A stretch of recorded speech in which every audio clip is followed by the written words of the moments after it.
Les inondations au Congo, le gouvernement de la République s'est réuni en format restreint ce vendredi sous la convocation urgente du Premier ministre. Une rencontre élargie aux partenaires stratégiques du Congo, tel le système des Nations Unies qui a permis à l'exécutif de faire le point de la situation actuelle du sinistre. À ce jour, 320 891 personnes sont directement affectées par ces inondations. Le nombre des populations affectées dépasse ainsi et malheureusement largement celui des années passées.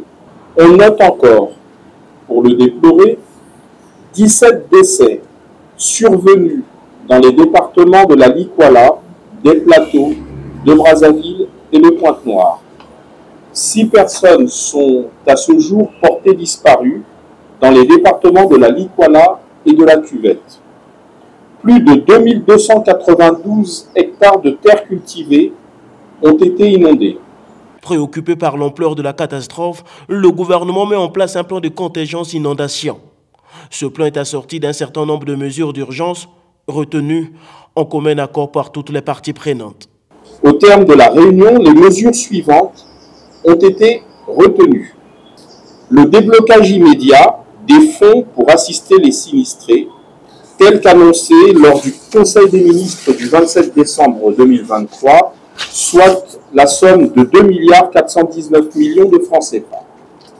La mise en place par un acte réglementaire du Premier ministre d'un fonds d'urgence qui sera abondé et alimenté pour faire face aux actions à mener pour juguler la catastrophe.